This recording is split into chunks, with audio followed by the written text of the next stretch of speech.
Welcome back. Today we pick up right where we left off on day 6 of the trial. The testimonies of the medical examiner and associate medical examiner of Waukesha. I know many people have a hard time listening to the medical examiners, but you have to look at it as this is the victim's last message. They get the final word through the medical examiner's findings. We will close out this video with clips and images from the memorial ceremonies in Waukesha. Sue Opper spoke at this last one in 2025, so I made sure we left her full speech in there for you. Just a reminder that these videos are arranged in numerical order and follow the chronological sequence of the trial. Each video is time-stamped and can be found in the playlist on our channel labeled Darrell Brooks Complete Trial. So let's get to it.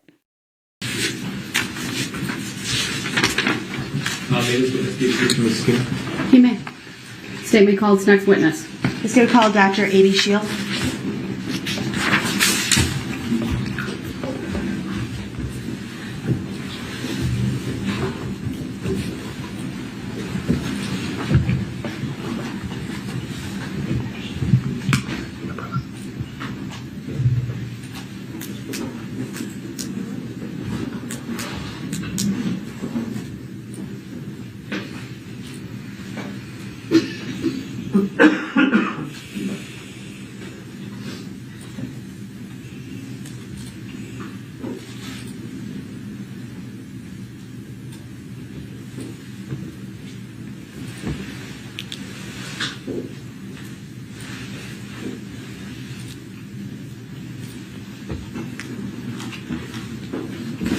All right, good afternoon, Dr. Sheil. If you would please make your way to the witness stand, which is to my right, up one riser. When you get there, please remain standing. Raise your right hand, and my clerk, Teresa, who's on my left, will swear you in.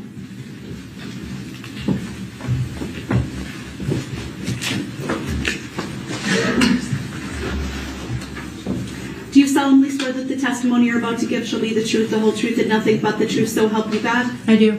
Thank you. Please be seated. First thing I will ask you to do is to state your first and last names for the record and spell each, please. Amy Sheil, Amysheel. Thank you. Go ahead, your witness. Thank you. Good afternoon, Dr. Sheil. How are you currently employed? I'm an associate medical examiner at the Waukesha County Medical Examiner's Office. How long have you been with the medical examiner's office? About 7.5 years. What are your duties at the medical examiner's office? My primary function is to determine cause and manner of death, and in order to do that, I often perform autopsies or external examinations, send out laboratory tests, interpret the results of those tests, compile all this information into a report, and then certify a death certificate. And is that report, what is that report called? An autopsy protocol or autopsy report. Can you briefly describe to the jury the schooling and training you went through to become an associate medical examiner? Yes, I earned my Doctor of Medicine degree from Creighton University in Nebraska in 2003, and then I completed a pathology residency in South Carolina. That is anatomic and clinical pathology. And then I did a 1-year forensic pathology fellowship, which concerns how disease and injury cause death.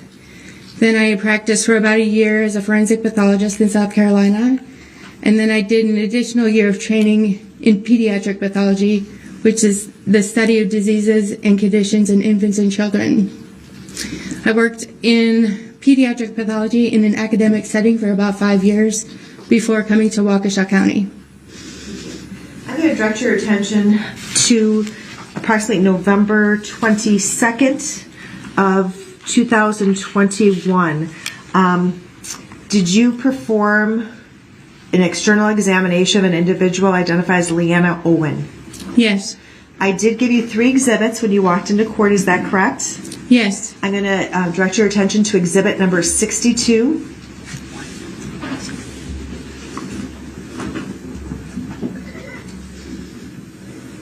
you see that in front of you? Yes. Is that the autopsy protocol for Leanna Owen? Yes. And can you just state for the record how many pages that autopsy protocol consists of?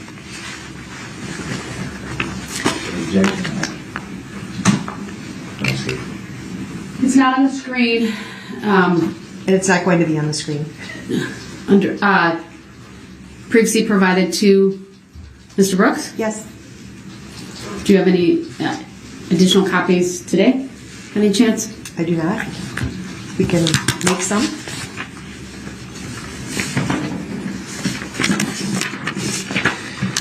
You don't have that in your materials, sir? Do you have the autopsy protocol in your materials? No. You can provide that to Madam Clerk and we can make copies as well.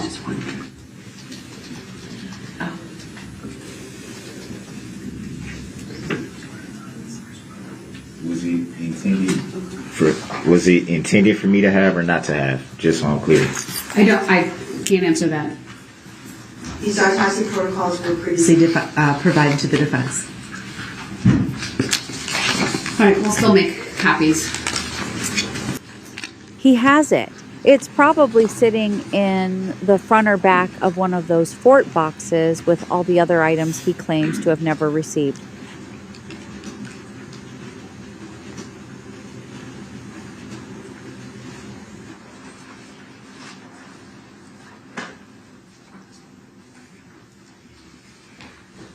Such a weasel, pretending to be busy while everyone else stops to cater to his sorry ass. He knows they're in the boxes, and these tiny delays add up to someone who has nowhere else to be anytime soon. Go ahead, yeah. I I'm said, going to run next door and copy them, and you can continue since we're on the first exhibit. Do you have exhibit 62, sir? It would be the autopsy protocol for Leanna Owen. I accept for value and return for value these documents, Your Honor. The record to reflect that the defendant has a copy of exhibit 62. Please continue, Attorney Glazer. Ma'am, what did you do in this case in terms of examinations of Ms. Owen? On November... Generally speaking, I'm sorry. Okay, on November 22nd, I performed her external examination, which involves documentation of all her clothing and jewelry, her identifying features such as stature, body weight, hair color, eye color, any scars, tattoos, and then we proceed with documentation of injuries. And did you also create a summary of the injuries that you located on Ms. Owen? Yes. Okay. I'm going to show for you on the screen in front of you what's been marked as State's Exhibit 163. If you can tell me when you can see that on the screen in front of you. And I did provide Mr. Brooks a copy of both the autopsy protocol as well as the diagram that's going to show on the screen. It's sent to being called that name, Your Honor, for the record.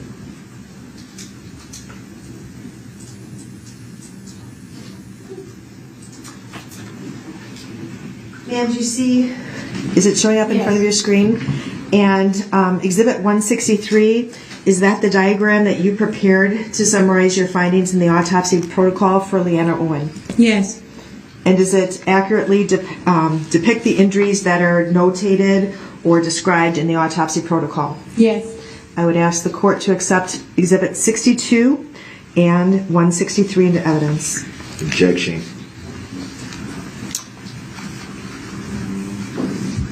The objection to both, each objection is noted. They're overruled. Exhibits 62 and 163 are both received permission to publish. Or I believe only 163 is what you asked me for, is granted.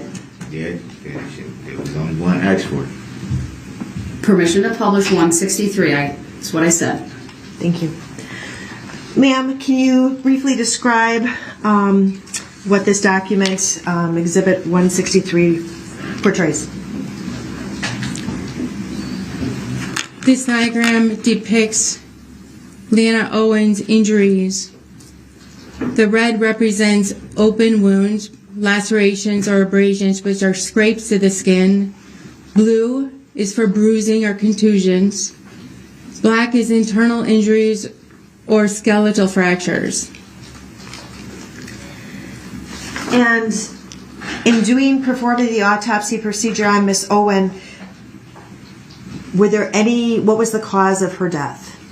Multiple blunt force traumatic injuries. Specifically for the injuries that she sustained, can you describe the fatal injuries for the jury? Objection, leading witness. Overruled. She may answer. Leanna Owen had injuries to her head, spine, torso, and viscera, or her internal organs. The combination of all these injuries led to her death, but she did sustain isolated injuries to her upper cervical spine, or her neck spine, and aortic lacerations. The aorta is the largest artery in the body. That would have been fatal within seconds to a couple of minutes. And would all those injuries be consistent with being struck by a moving SUV weighing approximately 3,300 pounds? Objection, hearsay. Overruled. You may answer. Yes. Thank you. At least her family knows she didn't suffer. I'm next going to direct your attention to, did you perform an autopsy on an individual identified as Virginia Sorensen? Yes. And do you have her autopsy protocol in front of you, Exhibit 63? Yes. And do you have a diagram detailing Miss Sorensen's injuries on in Exhibit 164? Oh, I don't have the diagram. you do not have a diagram.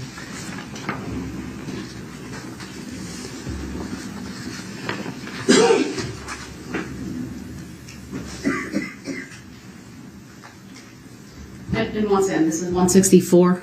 That is correct. All right, thank you. Do you see it in front of you? Yes. Does the documentation in Exhibit 164, is that a summary of your findings from the autopsy protocol for Ms. Sorensen? Yes. I would ask the court to admit Exhibits 164 and 63 and publish 164. Objection. Shut up. Obviously, 164 is on the screen. Has Exhibit 63, the copy, been provided to Mr. Brooks? Correct. The autopsy protocol for Virginia Sorensen as well as the diagram contained in 164 have both been provided to Mr. Brooks. Objection, I don't consent to that name, nor do I agree to it. Oh. All right. Exhibits 63 and 164 are both received. Permission to publish 164 is granted. Thank you. Let me know when you see it in the screen in front of you. Yes. Okay. Again, ma'am, the injuries that are detailed in Exhibit 164 that's showing on the screen, was that exhibit created as a result of your findings in the autopsy protocol for Ms. Sorensen? Yes. And can you describe for the jury what injuries you discovered? Well, first of all, strike that. Did you perform an external and an internal examination of Ms. Sorensen? Objection, leading the witness. Overruled. She may answer. Yes. When did you perform those? November 22nd, 2021. And during the autopsy, what injuries did you discover on Ms. Sorensen? Virginia Sorensen had blunt trauma to her head, neck, torso, and right leg. Were you able to determine a cause of death for Ms. Sorensen? Yes. Multiple blunt force traumatic injuries. And can you describe for the jury which injuries were fatal injuries? Virginia Objection, leading the Sorensen. witness. Overruled. Virginia Sorensen also had a high cervical spine injury with laceration of her brainstem. She also had lacerations to her heart, either of which would have been fatal. And is that consistent with being struck by a moving SUV weighing approximately 3,300 pounds? Objection. Hearsay. Overruled. Yes.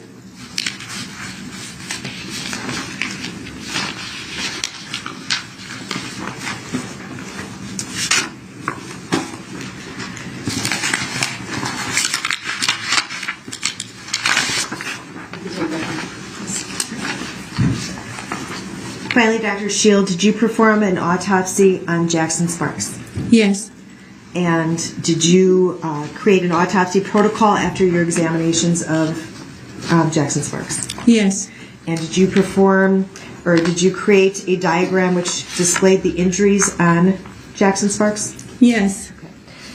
Do you have in front of you Exhibit 64, which is an autopsy protocol for Jackson Sparks? Yes. And I'm going to display what's been marked as State's Exhibit 165 on the screen in front of you. Objection. I'm confused. The 64 or They reference both. oh, okay. 64 is the protocol, 165 is the diagram. Okay, I was a little confused. And for the record, the state did provide Mr. Brooks with a autopsy protocol for Jackson Sparks, as well as a copy of Exhibit 165, which is the diagram. Ma'am? Objection. I do not consent to that name, nor do I know that individual. For the record. Please continue. Thank you. Ma'am, does Exhibit 165, the diagram in front of you, accurately show the findings that you made during the autopsy of Jackson Sparks? Yes. Okay. I would ask the court to admit State's Exhibit 64 as well as State's Exhibit 165 into Objection. evidence and publish Exhibit 165. Objection. Overruled. Exhibit 64 is received. Exhibit 165 is received. Permission to publish is granted.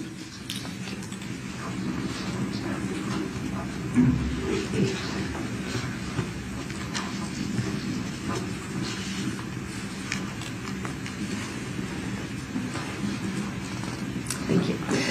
And Exhibit 165 is the diagram that you took, which displays the findings that you made in your autopsy protocol. Yes. Can you describe for the jury the injuries that you observed? Strike that. When did you do your external and internal examination of Jackson? November 27, 2021. Why was that later than the others? Jackson went to the hospital. He was pronounced brain dead on November 23rd. And again, is there any reason why it would take till the 27th to perform the autopsy? Objection. He was Hold on. Oh, sorry. Overruled. You may answer. Jackson was in the hospital. He became an organ donor, which often requires a couple of extra days. Can you describe for the jury his injuries?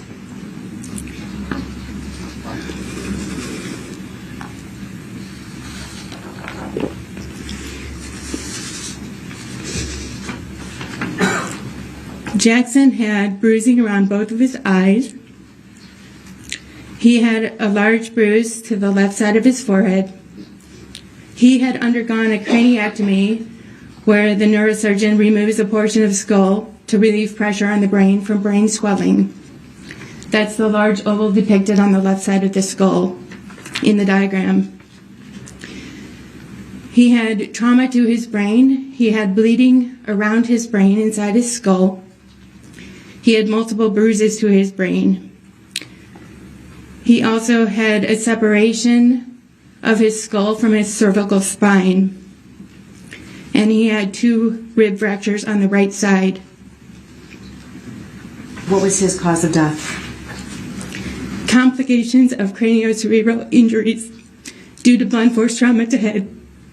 And what injuries of those were fatal? His head injuries. And would that be consistent with it being struck by a moving SUV weighing approximately 3,300 pounds? Yes. Objection. Hearsay. Overruled. Her answer may stand. Nothing further, Your Honor. Thank you. Cross-exam. 1 second. This is where, just for once, he should have said no questions. But This is where you see the difference between a human being and a monster.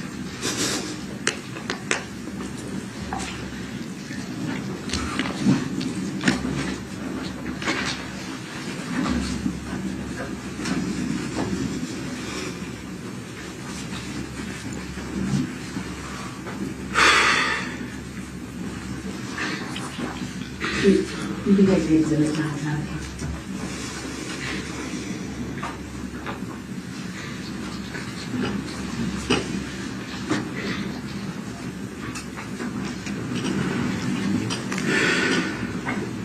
Is he doing that fake remorse thing again?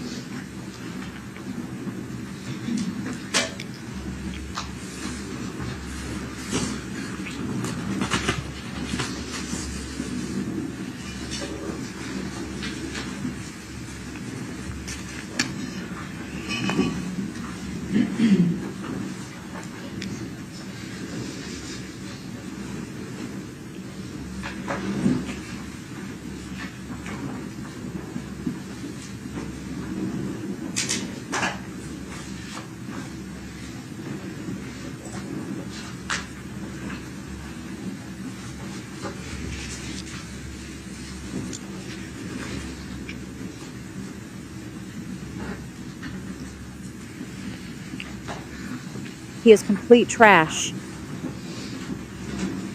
Mr. Brooks? Your cross, please.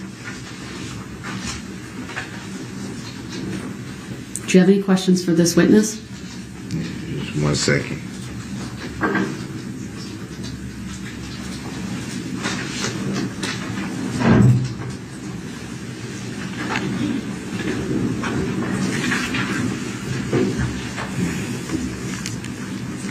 I apologize to the court for taking so long.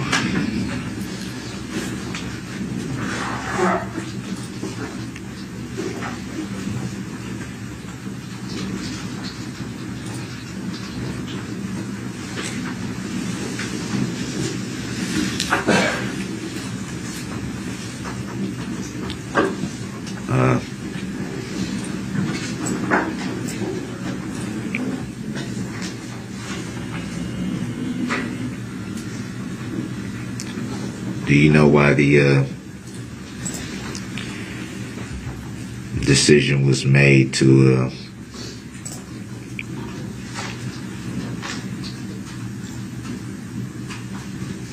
why the decision was made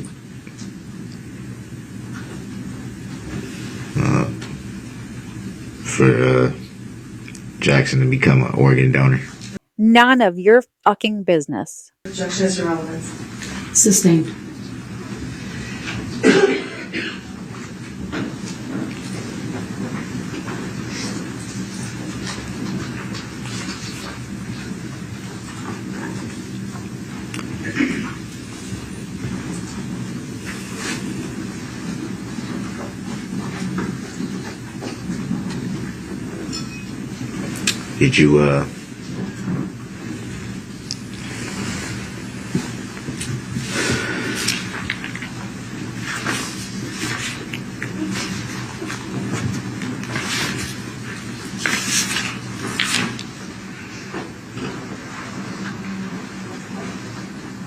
Did you end up doing any more autopsies besides those 3? As it relates to this case or some other case, sir? This case. To this case. Did you hear the question? Could he please repeat it? Please repeat your question.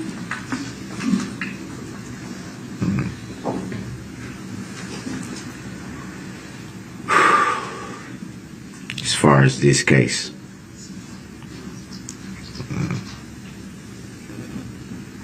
those are the only 3 autopsies that you did?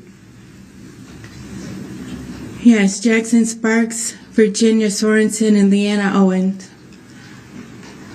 I wish we could see the disgust on the jurors' faces right here.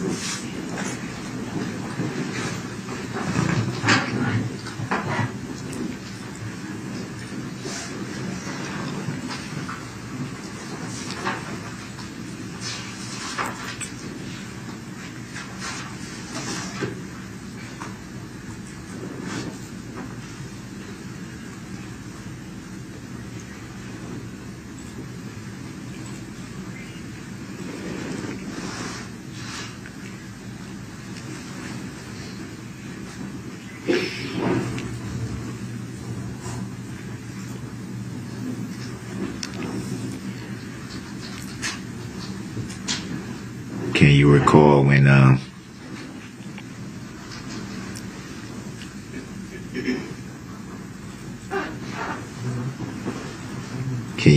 when they were brought to the hospital?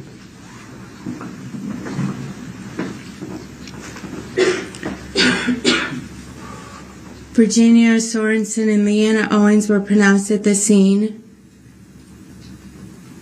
Jackson Sparks was transported to the hospital.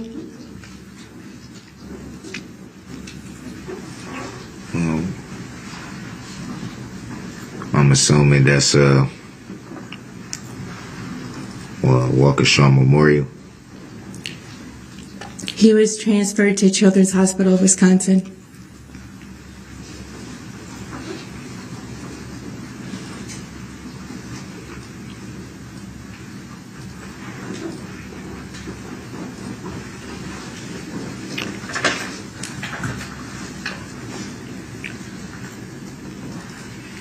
Upon first tending to the victims, were you in the knowledge of what happened?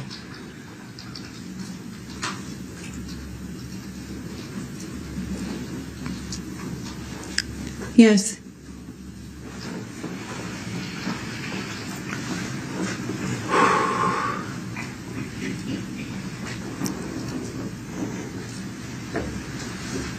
And that knowledge was given to you immediately? Could you please repeat?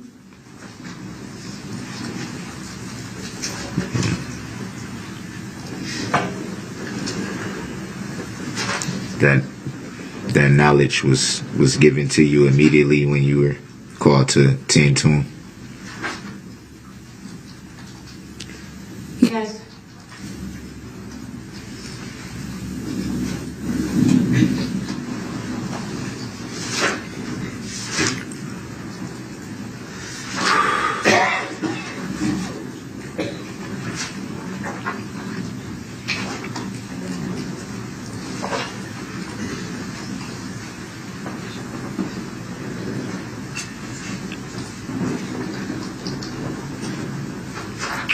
Were you called to attend to any other victims of the incident, or just the three? Jackson Sparks, Virginia Sorensen, and Leanna Owens. You didn't tend to anyone else? Objection asked me answer. Browns?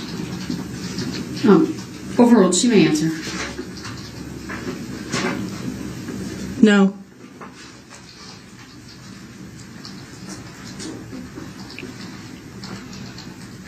No further questions? Thank you. Any redirect? No, Your Honor. All right. Thank you, Dr. Sheil. You may step down.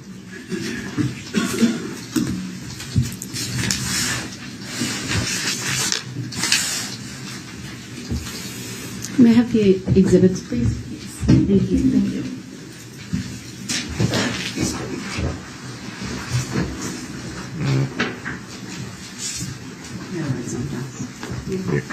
Your Honor. Say my call. I'm sorry. Your Honor, if it pleases the court, may I have a few moments? No. We can take a short break. I'll excuse the jury. We all can take about a 10-minute break. All rise for the jury, please.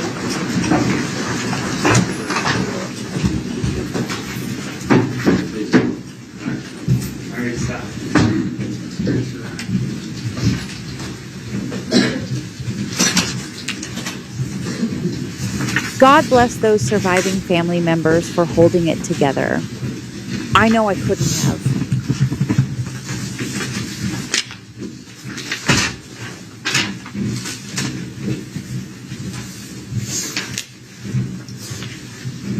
All right, it's 2:13. We'll be in recess for 10 minutes. We'll be back at 2:23. Thank you.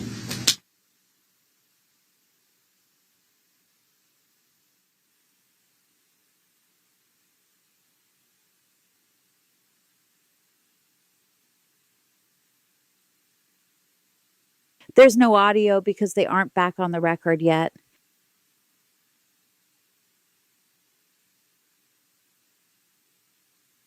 I just left it in so we could watch more of Brooks' bad acting.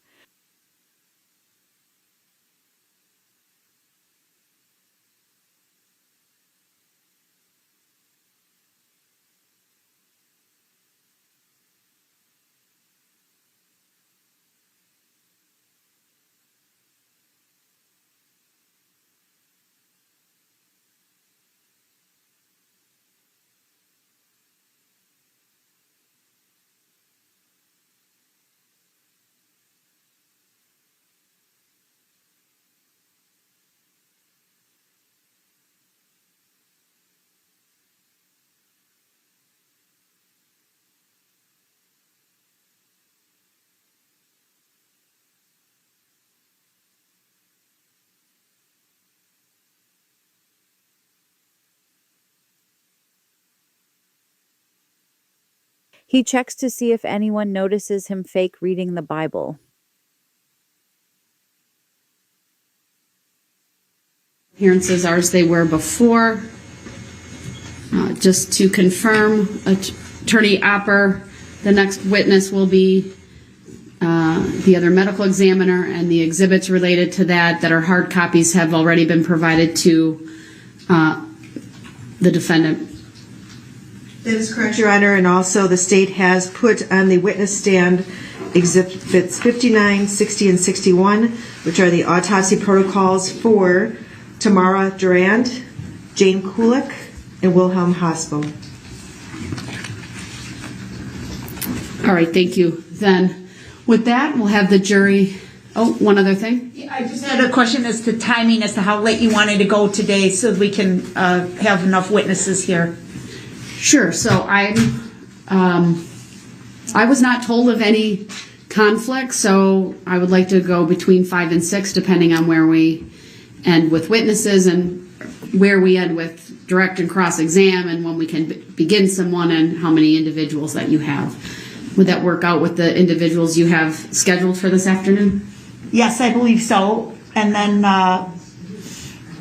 tomorrow morning, I wanted to address timing for tomorrow morning as well, but we could do it later if you're anxious to get the jury in here, Your Honor. I'd probably be inclined to have our normal time tomorrow unless there's a request to do something different.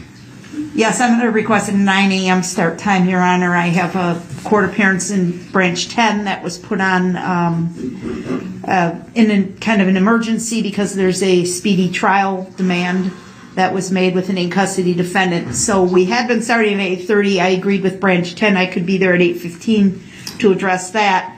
I'm scheduled to present the district attorney's budget to the county board tomorrow morning at 8:30.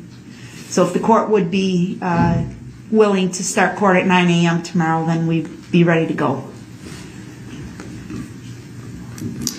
I don't have an issue with that. We can either cut into the lunch hour, if we need be, go a little bit later. We have ample time, from my perspective, set aside for this entire case, even if the state believes they're a little bit behind. And to that extent, Your Honor, we feel like we're making catching up a little bit here today. So, right. Mr. Brooks, any statement or comment based on the requests that have just been made? No comment. Just briefly touch on the subject matter jurisdiction again. For the record. The court will not be addressing that. Please bring out the jury.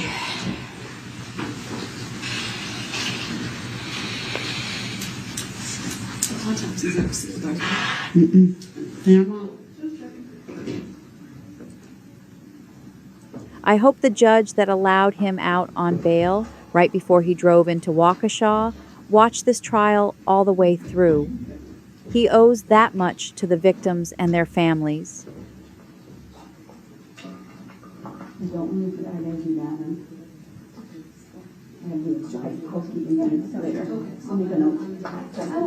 Myself.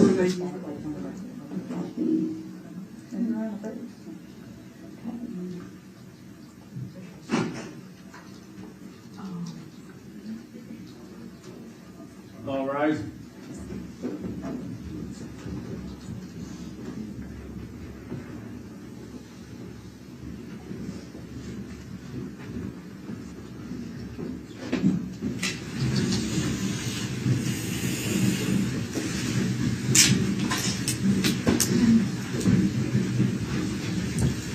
Can you grab for me if he's right there?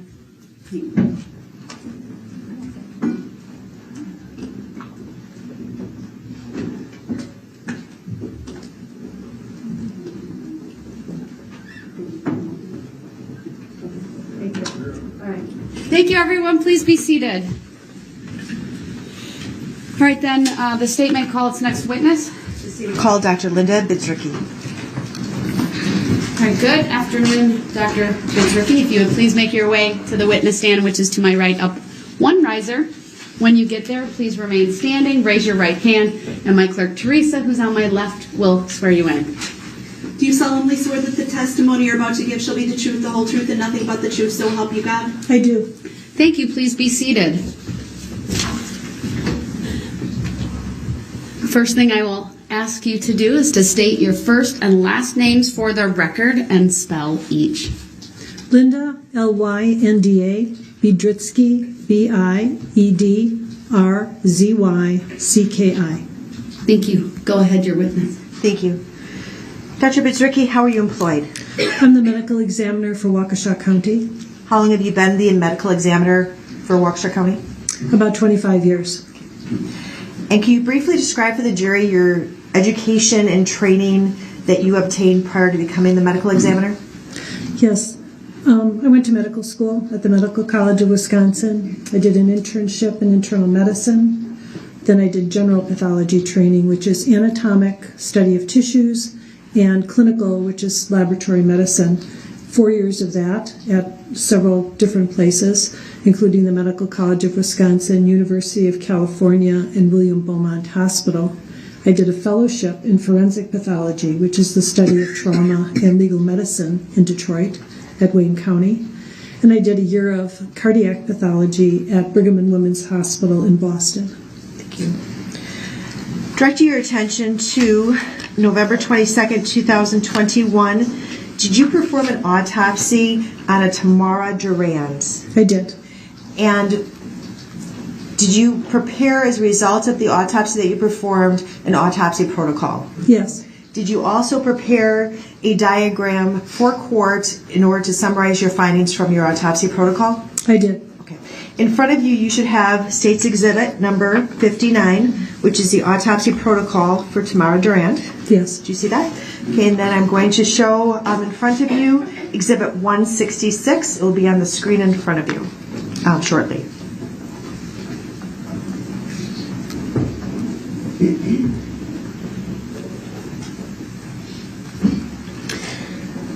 Ma'am, looking at the screen in front of you, is that your diagram that you prepared for testimony today, which shows your summary of the autopsy protocol, the injuries to Ms. Durand? It is. Okay. Can you describe for the jury, well, first of all, when did you perform the autopsy on Ms. Durand? On November 23rd.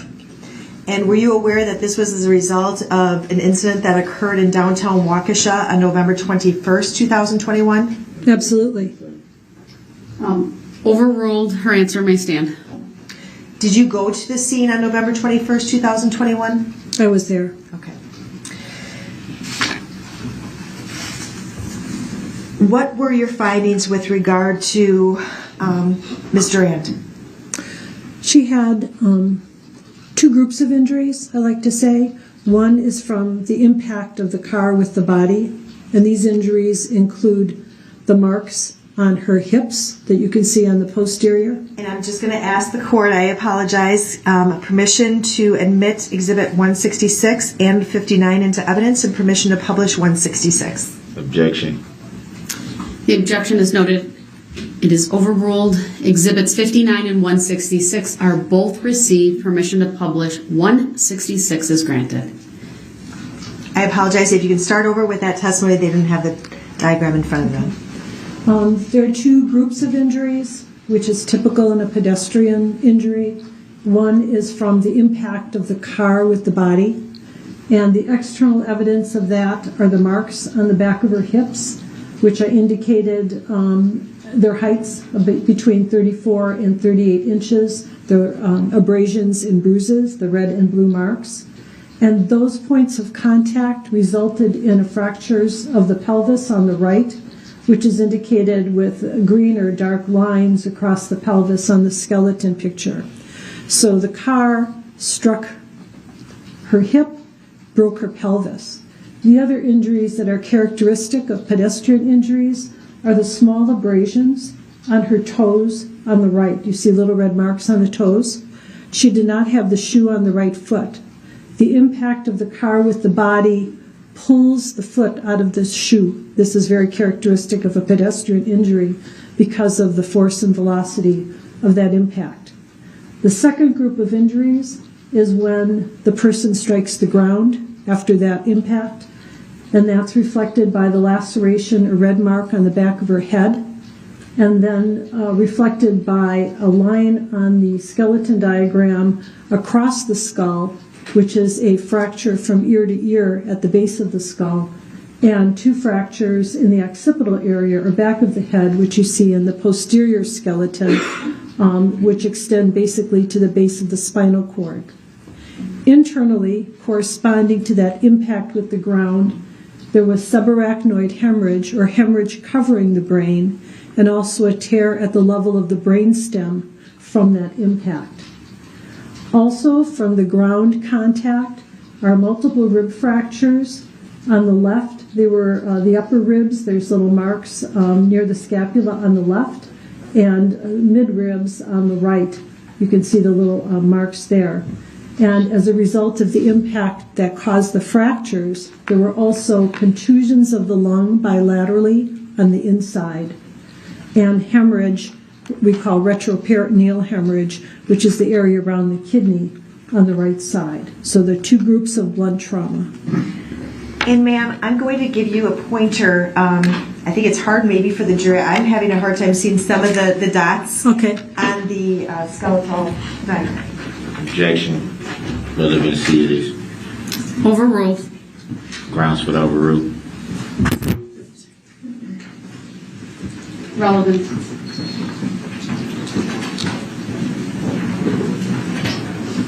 Again, if you can just briefly describe what you just testified to, or briefly point to what you testified to. Objection. Ask and answer. Overruled. The witness may answer. Okay. So the first type of injury from the car are the skeletal, the fractures of the pelvis here, and the external marks here at the heights that I've indicated from the hood of the vehicle. The toes are seen at this time. If you could bring them up right here. On the top of the toes, when they're lifted out of the shoe, there's often scraping, and that's what you will see. Then the second group of injuries from the contact with the ground, if you can go down now, is a laceration to the back of the head from contact with the ground, a fracture across the base of the skull, ear to ear, fractures to the back of the head on the right and the left, and internally subarachnoid hemorrhage and the brainstem tear. In the chest, fractures here, ribs 3 and 4, and 5 and 6 on this side, with also contusions to the lungs, pulmonary contusions bilaterally, and retroperitoneal hemorrhage, or hemorrhage in the soft tissue around the kidney area. And just because it's flipped, this kidney area, the right kidney, is in this area of the skeleton, right above the areas of the fractures of the pelvis. You have measurements on the third diagram from the left-hand side. What is the significance of those measurements? You had talked about the height of the car. Did you see the suspect vehicle, or did you go to look at the suspect vehicle in this case? Yes, I did. Overruled. She may answer. Go ahead. I did. On November 23rd, I went to Fleet in the county complex where the car was being held, and I examined the car looking for points of contact between the car and the pedestrians, and I also looked at the configuration of the vehicle, like the height of the hood, what the wheels look like, what the tires look like, where the bumper was, where the damage was, and took multiple pictures. And would the observations that you made on the third diagram from the left and those measurements, that would be consistent with the measurements taken of the hood height of the suspect vehicle? Yes, it's typical of the more SUV type of configuration of a car. I mean, a very low sports car would have the hood would be low and the bumper, and if a bumper protrudes, then the bumper might be the leading edge. But SUVs have kind of a flat front and a higher hood. The hood that I measured and the vehicle was damaged was 42 centimeters, but that's only at one point because the configuration of the hood had different shapes as the metal was curved over the wheel well and so forth. So these measurements, 38 and a half, 37, 32 and a half, are pretty good for the height of a SUV type vehicle at the point of contact at the pelvis. Thank you. You may have a seat. Ma'am, can you describe for the jury the fatal injuries that were suffered by Ms. Durand? The head injuries, the brainstem injury was quite severe. That would alone be fatal. The pulmonary injuries and the rib fractures could also alone be fatal, causing respiratory compromise. And the pelvic injuries could alone be fatal, causing hemorrhage. So she died of multiple blunt trauma, but each area of injury was quite severe in and of itself. Would that be consistent with her being struck by a moving SUV weighing in excess of 3,300 pounds? Absolutely. It's overruled. She may answer. It's typical of a pedestrian injury. It's typical of an injury with a SUV configuration, and the speed would be at least considerable because of the momentum which resulted in these severe injuries. When you say the speed would need to be considerable, what does that mean? I will explain. Injuries are proportional to the energy delivered, kinetic energy. Kinetic energy, the formula, is 1/2 times mass. Mass would be the 3,300 pounds times velocity squared. So velocity is like really critical. So if you look at severity of injuries and speed of the vehicle on a graph, the graph doesn't go like this. It's not when speed increases, injuries increase that way. Injuries increase like this because velocity is such an important part of the equation. Thank you. Moving next to the autopsy that you performed on Jane Kulik, I would direct your attention to State's Exhibit number 61. Yes. And also I'm going to project in front of you State's Exhibit 167, which is the diagram, I believe, that you created for to assist in the testimony today. Yes.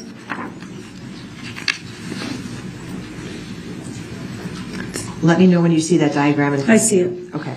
And does that accurately depict the findings that you made in your autopsy protocol? Yes.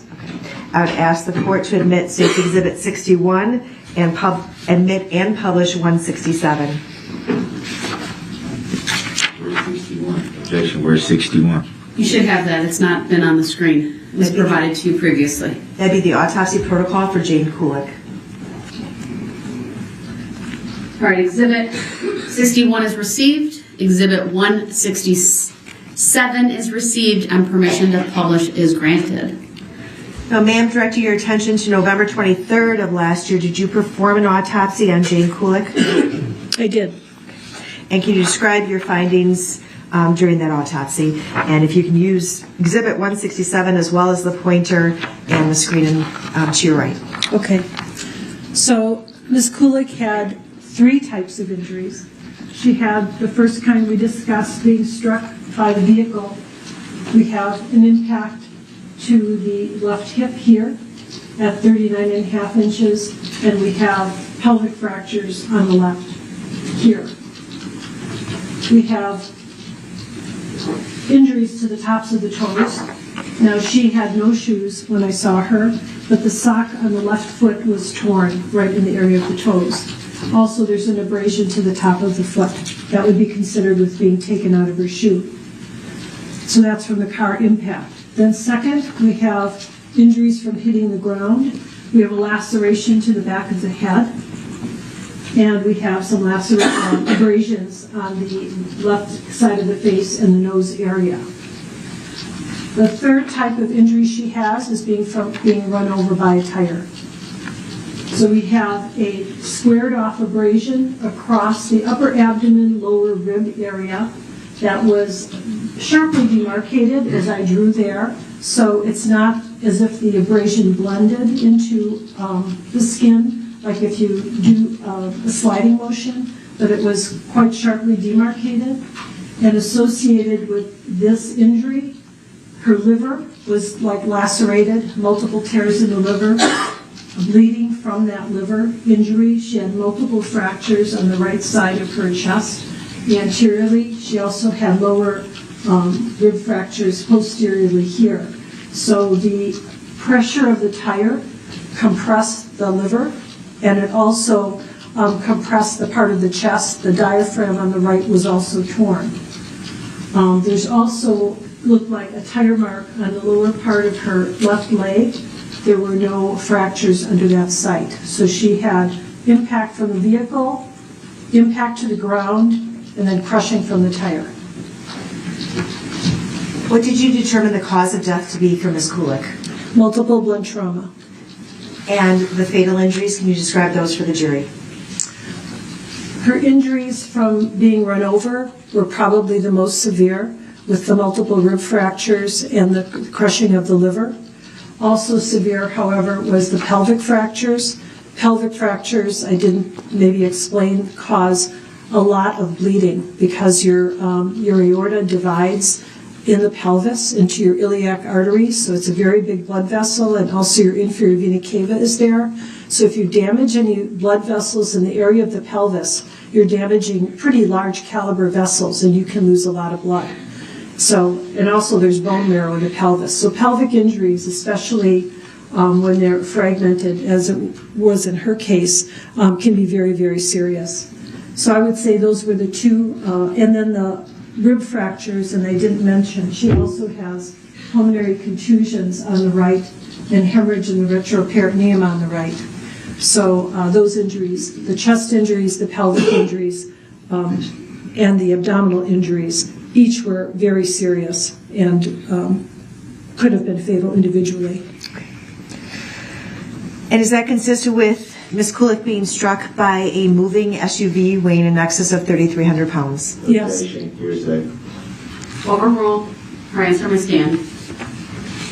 Yes. Thank you. Finally, ma'am, I'm going to direct you to the autopsy protocol for Wilhelm Hospital, which is Exhibit 60. That should be in front of you. Yes. Did you prepare a diagram documenting your findings through the autopsy protocol? Yes. And I'm going to show you what's been marked as State's Exhibit 168. Yes. Okay. I'd ask the court to admit Exhibit 60, which is the autopsy protocol, as well as the diagram contained in Exhibit 162. Or 168, I'm sorry. And permission to publish 168. Objection. Noted, it's overruled. Exhibits 60 and 168 are both received. Permission to publish Exhibit 168 is granted. What was the first one? 60s. And ma'am, did you perform an autopsy on Wilhelm Hospital on November 22nd, 2021? I did. And can you explain for the jury your findings that are contained on Exhibit 168? Yes. Mr. Hospital had similar types of injuries from the impact of the car. He had a very rectangular shaped bruise, 42 inches above the heel to the back of the left hip. And he also had a bruise above, right around the back of the knee, slightly above and slightly below, but extending between 16.5 and 24 inches above the knee. This hip bruise corresponds to the fractures of the left side of the pelvis, right here. He also had foot injuries. Instead of the toes, he had marks to the back of both heels, and that could be because of the type of footwear. Again, he did not, I saw Mr. Hospital without clothing, so I did not see the shoes. They were taken off at the hospital because he had surgery, but he did have injuries that we often see in pedestrians as well, whether the shoes were taken off or just the friction from being struck. Then he had the injuries from hitting the ground, which were lacerations and abrasions to the head on the right side and on the back, and the result of that was a fracture on the right side of the head. But this is kind of also interesting and shows how this injury occurred. The fracture's on the right side of the head, but the bruise to the brain and small subdural is on the left side of the head. That's called contre-coup. And that type of injury occurs in a moving head injury. So his head was moving, hit the ground on the right, caused the bruise on the left because of the rebound of the brain striking the skull. So he had injuries from being struck by the car and injuries from hitting the ground.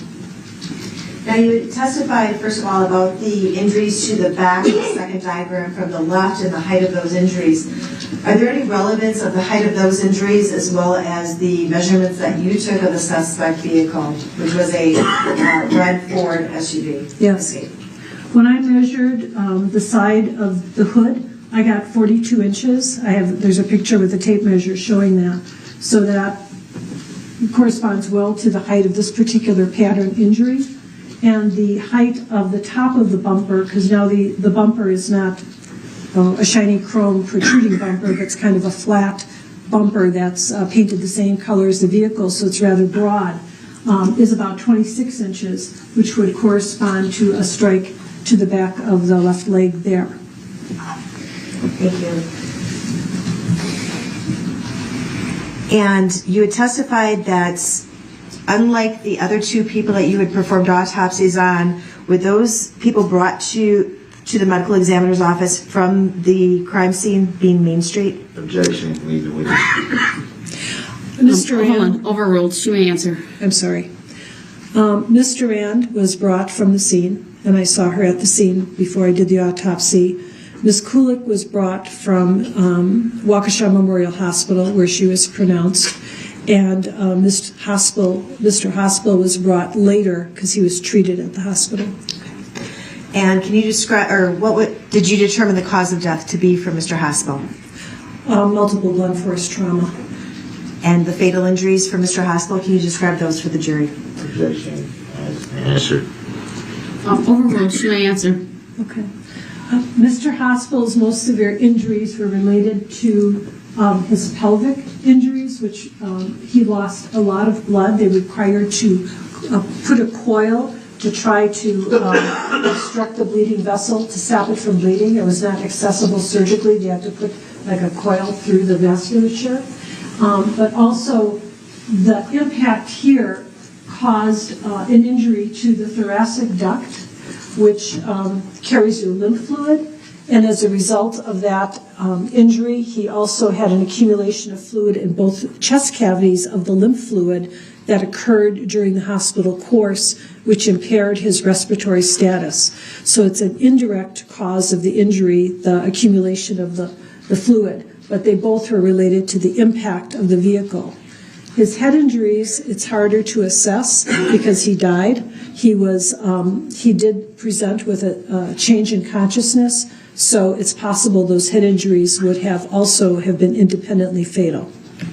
And would those fatal injuries and the injuries that you've described, would those be consistent with being struck by a moving SUV weighing in excess of 3,300 pounds? Objection.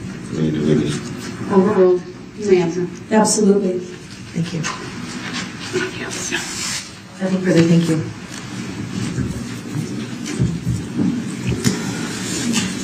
Any questions for this witness? I do. Your primary field is in the medical field. Would that be fair to say? Yes. No, she's in architecture. Any reason why you would be inspecting a car if that's not a medical professional thing? The examination of anything that's related to injuries in the people that I later examine is relevant in my specialty of forensic pathology.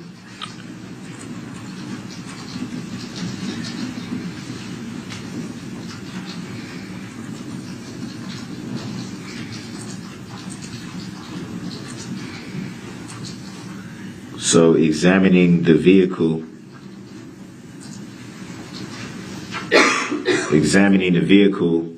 would be important to your medical assessments in what way? Because the injuries that people sustain, whether it's a vehicle in this case or anything else, it's important to correspond the nature of the implement being the car. So it's possible I would be shown a car that would be not consistent with the injuries. So it'd be fair to say you've done numerous autopsies in your time as a medical professional. Would that be fair to say? That's true. And as you just said, examining the vehicle would be essential to your medical expertise. Is that fair to say? Examining the vehicle is important to interpret the injuries. I'm not sure that, I don't know if that's the answer to your question. So if you were doing an injury assessment based on if the injury was caused by a different kind of instrument, would the same apply to having to view that? Yes, if in cases of gunshot wounds, I asked to see the gun. In cases of stabbings or blunt trauma, I asked to see the weapons that they think were used so I can determine if they are consistent or not consistent. I can't make matches, like precise matches, but I can say it looks like a baseball bat or it looks like a pair of scissors, that kind of thing. It would be fair to say if in a case of a gunshot wound, as you brought up, it wouldn't be, it would, let me back up. Would you say it would be hard to assess the gun being that it wouldn't be the actual gun, but the bullets that caused the injury? Well, actually, I don't examine the bullets, but I would examine the gun, especially, for example, if it's a contact wound. So if the muzzle of the gun touches the skin, then the muzzle could leave a mark. So then I could say the muzzle of the gun shown to me might match the mark. And if it was something similar to that, the muzzle type thing, that would be, the mark would be from the heat. Would that be fair to say?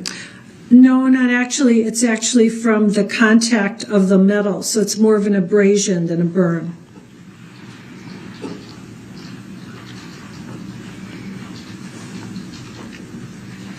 So in a case like in a case like that, what would be the significance of the actual inspection of the gun? I'm going to object to this question. I think it's a little bit afield of where we're at. Grounds. Overruled. She may answer. She brought it up as an example. I'll allow a little bit of leeway, but go ahead. Could you repeat your question? What would be the significance in a case like that? As you stated, you view all types of instruments, gunshot wounds and things of that nature. What would be the significance of inspecting the actual gun in terms of the injury? Well, I may be able to say that the mark on the skin, for example, is consistent with the outline of the muzzle of that particular weapon, looking at the dimensions and shape. So what if it was used from a distance? Then what would be the essential reason to inspect the gun?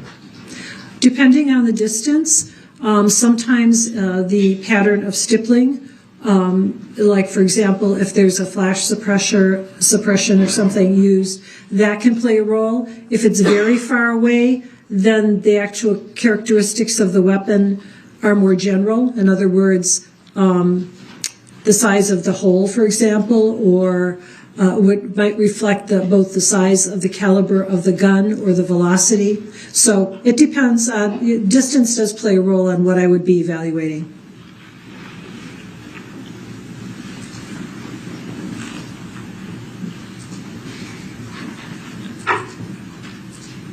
Do you know if at the time you did the autopsies, if any of the victims you performed the autopsy on had any underlining illnesses at that time, any cancers or anything like that that may have been going on at the time that you did the autopsy? Yes, I would make observations of any natural disease processes that I saw at the time of autopsy. Did you observe any? Yes. Do you recall from who that was? Well, Mr. Hospital, he was an older gentleman. He had some heart disease, as I recall, a pacemaker, some coronary artery disease. Ms. Kulik, as I recall, had a large fibroid. That's what I remember. I could look and clarify my memory further, but those are examples. Can you explain to the jury what is a large thyroid? Is that the word you, thyroid? Fibroid. I'm sorry. Yes. It's fibroid. A benign uterine tumor. Is that a form of cancer? No.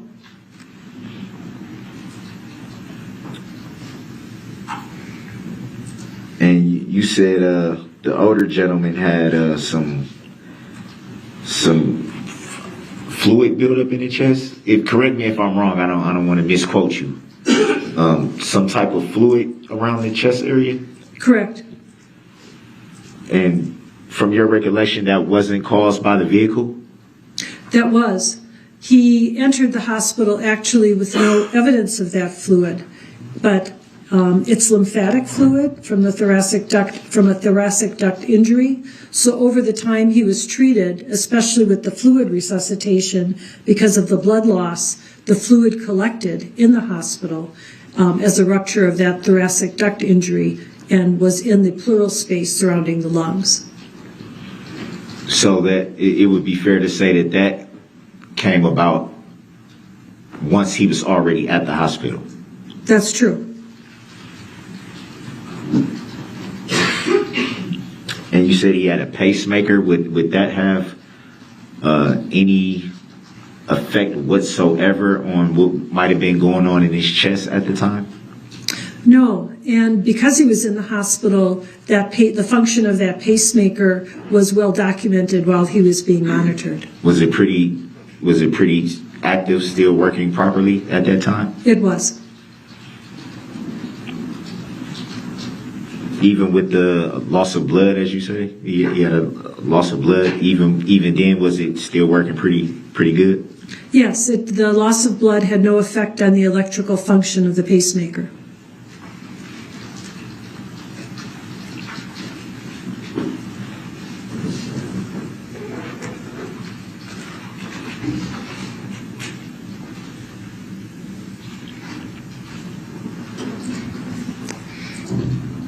And were you at the parade at the time of the incident? No, I was called after.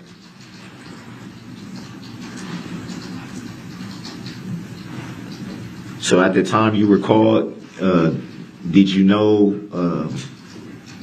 any information about the incident? Yes, because I was called in my function as a medical examiner, I was informed about the death of numerous people, injuries of more, and that this was a result of a car going through the parade. Do you recall if it was referred to as a car or a SUV? I'm sure I was told it was an SUV because the vehicle in question was in custody at the time. And you were already privy to that information before you arrived at the scene? Either before or at the scene. Do you recall whom informed you of that? It could either have been my staff, who were the first people notified, so they would have reported to me what they were told, or it could have been detectives at the scene who I also interacted with. So it would be fair to say you don't really recall? Not specifically.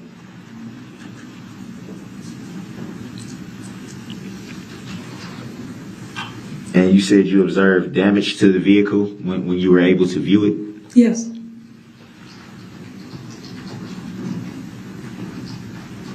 Would you say it was extensive damage, or did you really look at one specific area? Or let me rephrase that. Were you really focused on one certain area of the vehicle when you viewed it?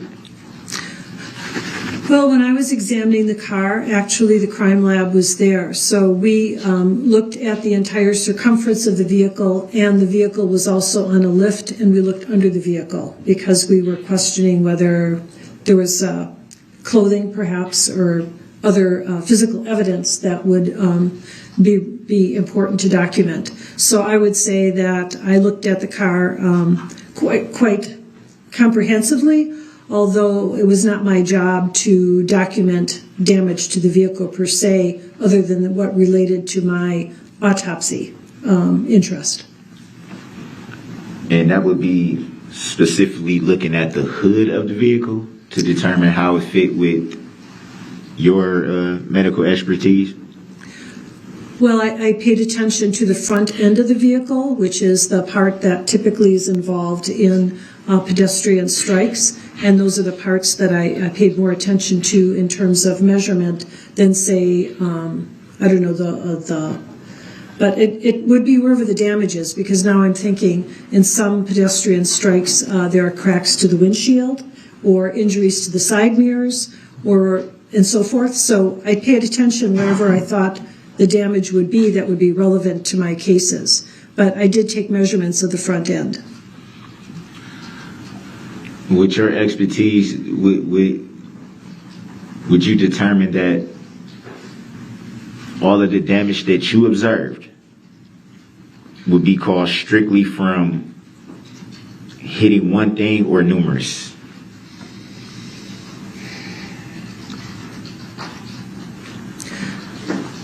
I can say that there were multiple areas of the car that had damage, so it would seem unlikely to be from one impact, because in my experience, it's, you could have a frontal impact, you can have a side impact, you can be rear-ended, but there were dents, if you will, in multiple areas of the car. So from your expertise, that could have came from a number of different things. That's true.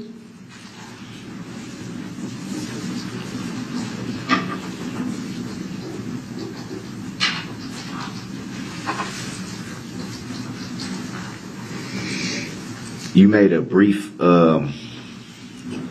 observation about speed and velocity. Do you have any expertise in that area? Only to the extent that I understand how injuries occur, and in terms of the transfer of kinetic energy, because all injuries I see in the body have to do with that kind of transfer.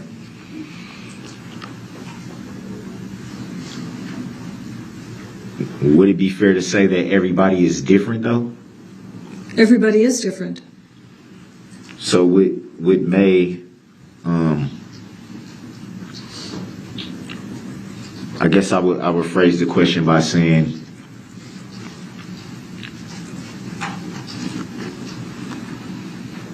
something that may seriously injure someone else probably wouldn't seriously injure another person, based on your expertise. Generally, things of a serious nature don't become not serious. I would say that different people might have this, there are differences in people and how injuries how different events might injure them. But I wouldn't say that something that's serious in one individual would be minimal in another. Even though there might be a range, it's not going to be okay for one person, but maybe deadly for another. That is not typically how it is. But it can vary. It can vary.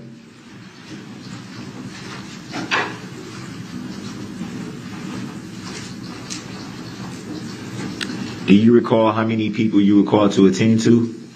the night of the incident? How many people I was called to attend to? Yes. There were 3 victims on the road. Those are the ones that I saw that night.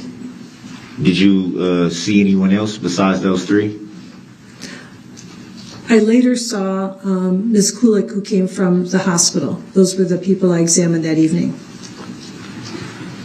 So it was just the 3? The 4. Oh, I'm sorry, 4. Yes, And no one besides those 4? correct.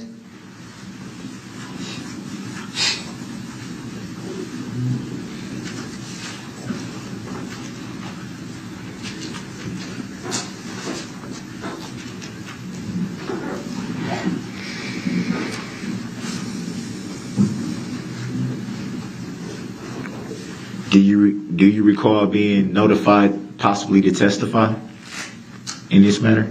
Yes. Do you know about when?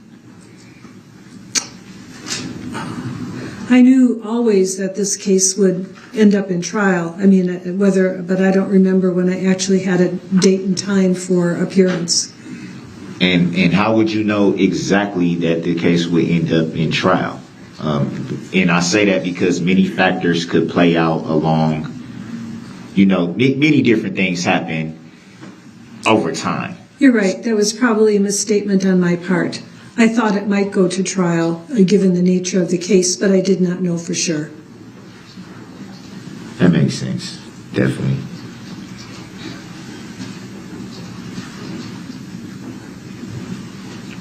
So you had an idea that you might be testifying. That's true. And when did you know for sure that you would be testifying? But you really only know for sure when you're called to court. You get a subpoena and things can still change. So I guess that's the best answer I can give you. Do you recall when you were subpoenaed? No. Was it fairly recent to now, or was it some time ago, a few months? Probably not months, but I don't remember.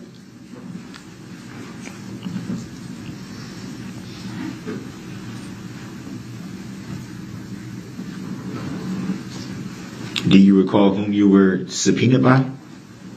The district attorney. Would that be referring to one of the district attorneys here today? Sue Opper.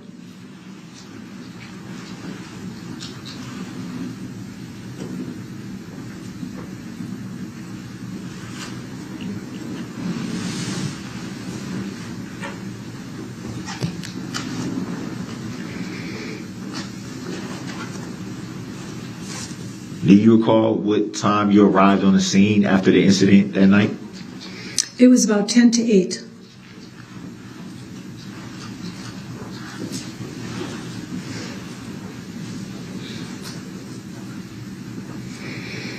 And do you recall what time you finally left the scene? No, I don't recall exactly. Would it be fair to say you were there for quite some time?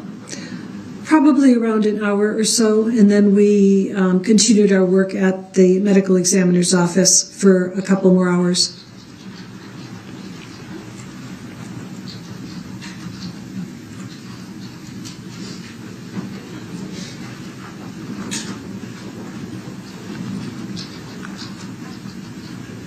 And after you were subpoenaed, did you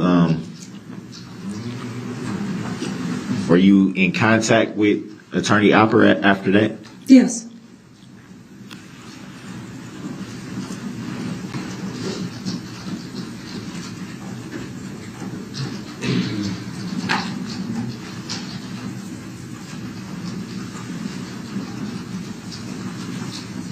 Did Attorney Opper ever state that she was the plaintiff in this matter? Objection, relevance. Sustained. You do not have to answer that question. Grounds for the sustain, Your Honor. You may ask your next question. Were you ever made aware of the plaintiff in this matter? Objection, Grounds. relevance. Sustained. You do not have to answer that. Please ask your next question. Grounds for the sustain, Your Honor, before I continue. Ask your next question.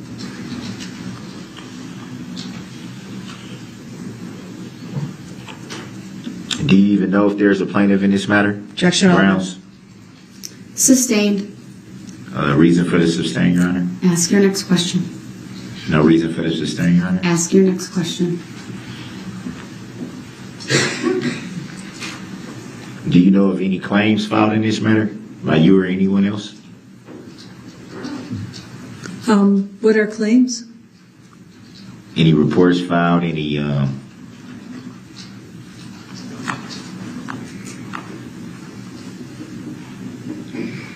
filings made on your behalf or anyone you know? I'm actually not sure I understand that. I would object to it. It's vague. Grounds? Sustained. Sustained is to the form of the question.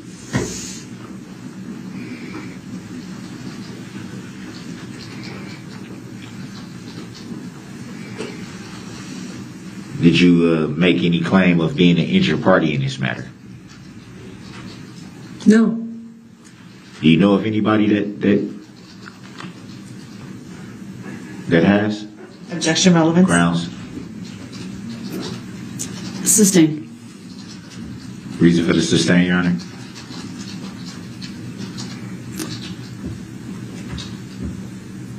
Relevance. Speculation. Vague.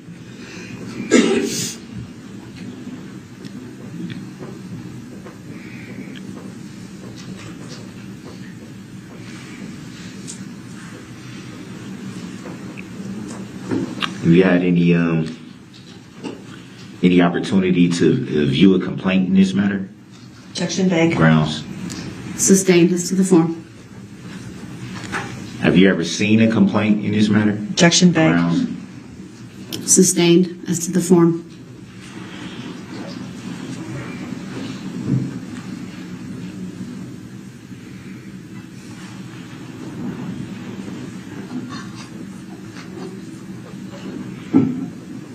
Have you ever at any time had any interaction with the plaintiff in this matter? Objection. Grounds? Sustained. Reason for the sustain, Your Honor? Vague. Relevance.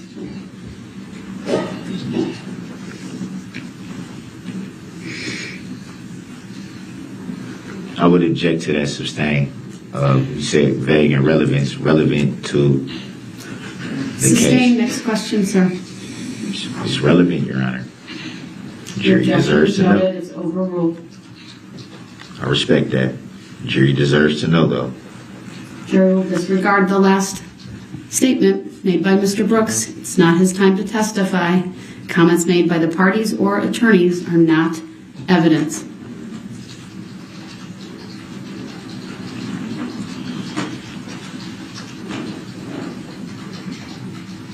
Have you ever seen the plaintiff in this matter? Objection relevance. Grounds? Sustained. Reason for the sustain, Your Honor? Same as before. So that would be relevancy and vagueness. Ask your next question.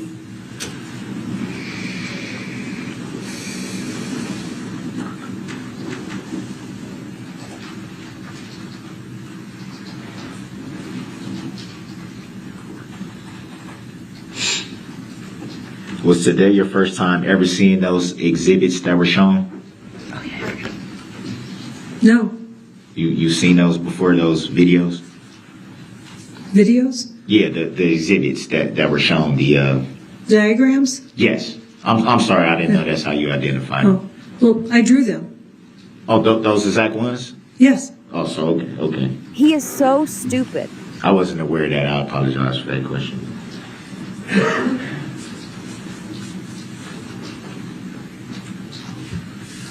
And so I'm assuming at some point you turned those over to the district attorney. Would that be fair to say? Today. Oh, today. Any reason why you didn't previously turn those over before you actually were called to test, or before you knew that you would be testifying today? I decided to prepare them for the purpose of testimony. They didn't exist before today. That's interesting. So this was really like a 11th hour bottom of the night thing for you to get them prepared and be ready to go today then. Would that be fair to say? No, No, I wouldn't say that.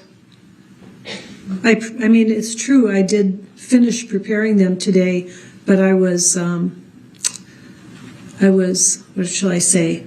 I was detailing them and wanted them to be as good as possible. So how long did it take for you to detail them? I guess I have to explain that there are no pre-existing diagrams of front and back, skeleton and body diagrams in my office's collection of diagrams.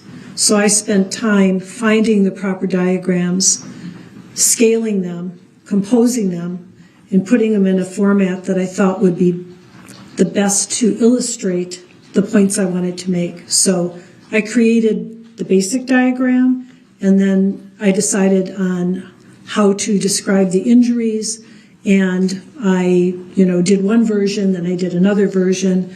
I wanted it to be very good, and so that's why I can say it didn't exist in the form you saw today until today, because that's what I was doing.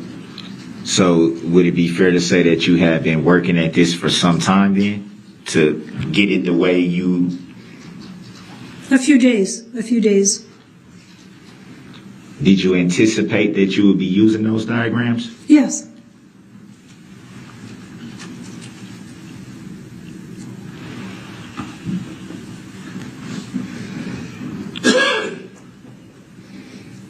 So I'm assuming that some type of conversation had to be had in order for you to work that hard on those diagrams. Would that be fair to say? Yes.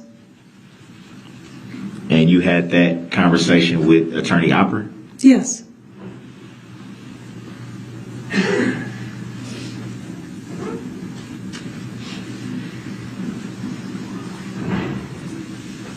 To your knowledge, why would you, well, not why, take that back. To your knowledge, what would be the reason why you weren't already asked to develop those diagrams? Meaning, why weren't you asked this months ago in advance? I don't think that anybody thinks about what exhibits might be used in a trial until the trial approaches, would be my answer. But it would be fair to say that you just testified that you didn't know for sure if there would be a trial. Correct. It was an assumption. Correct.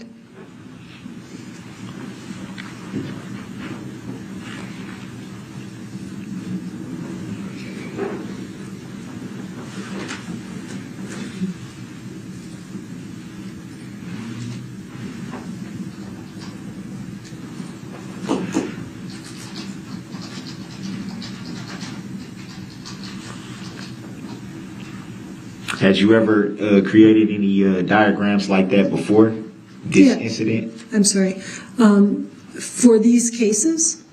Or at any time before this particular case? Are you still you're not referring to these particular cases? These particular, the way that you did these. Had you ever done this before this incident? I've used diagrams in many, many trials. I just didn't have a diagram that displayed the body and the skeleton in this manner. I had no pre-existing form, but I use diagrams all the time.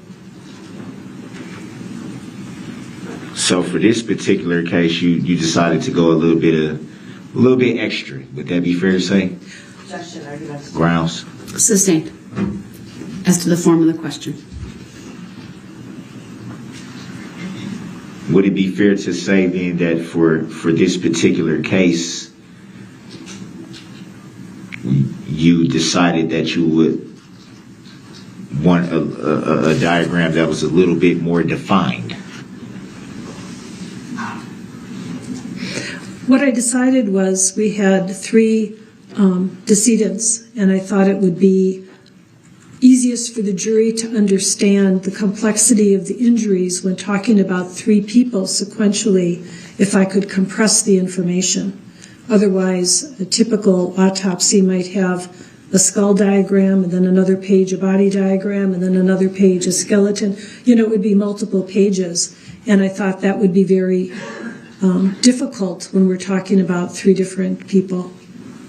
So had you thought of that before in any other cases that you've done before this one? I don't remember testifying about 3 pedestrians in trial in one sitting ever before. No. I wasn't asking if you've testified at a trial before.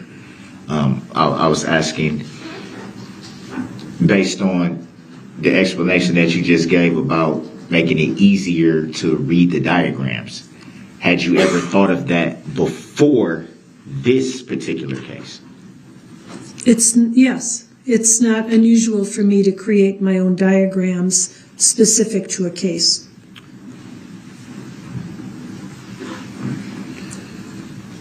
What I meant by that question was the way that you designed these particular diagrams. Had you thought of doing it this way before this particular incident? Judges are relevance. Grounds. Sustained. Grounds for the sustained, Your Honor. Next question, please.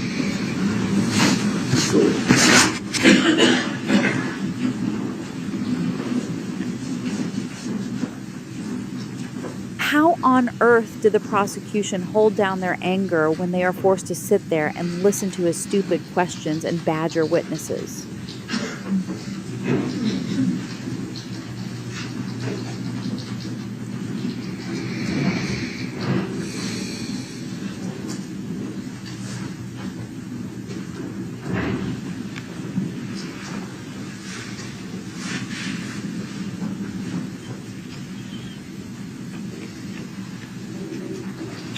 Do you recall when you completed all your medical work for this particular case?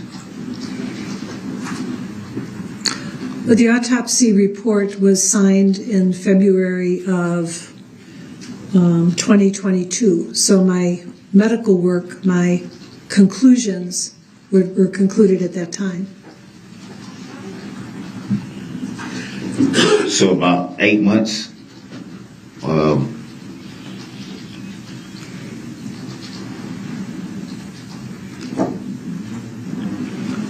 At the time that you concluded your reports, were you already thinking about forming the diagrams for the injuries? No. So that kind of came about during the process of possibly knowing that you might testify. The diagrams were created as court exhibits. Today? Completed today.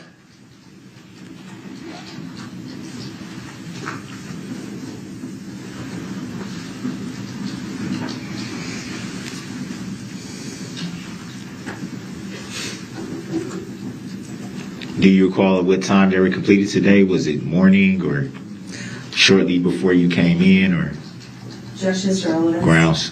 Overruled. She may answer.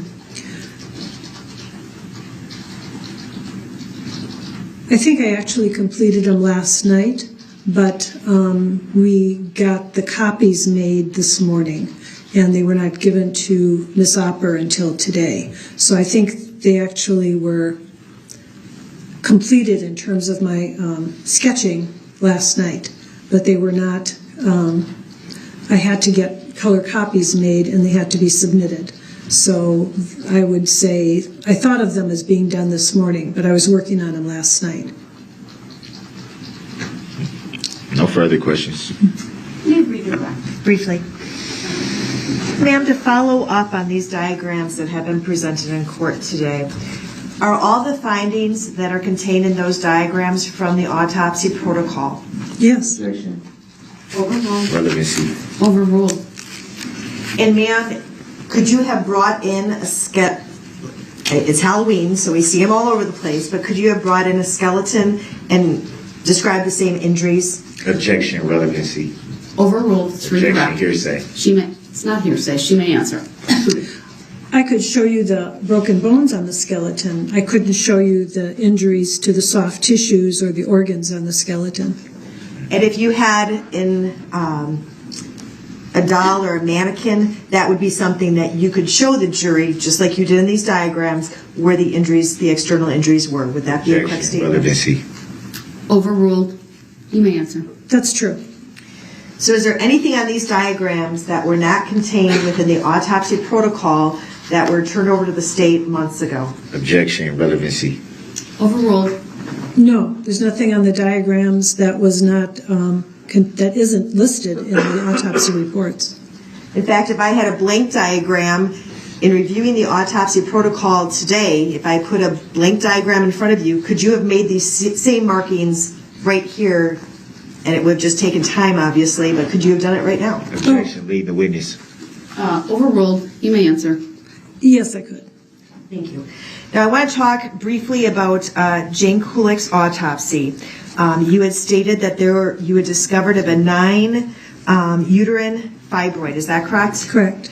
Did that in any way, was that a factor in her death? Objection. Hearsay. Overruled. She may answer. No.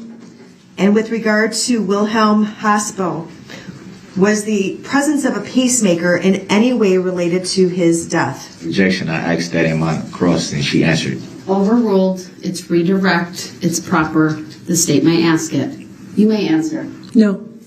The coronary disease that you testified to on cross-examination, did that play a factor in his death? Objection. Same reason.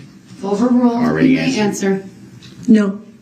The thoracic fluid found in Mr. Hospital's lungs that you said did play a factor in his death. Is that correct? Yes. What caused that fluid buildup around his lungs? Objection. Answered already. Overruled. You may answer. It was an injury to the thoracic duct that was caused by the impact of the vehicle to his body. Thank you. Nothing further. Thank you. All right, thank you.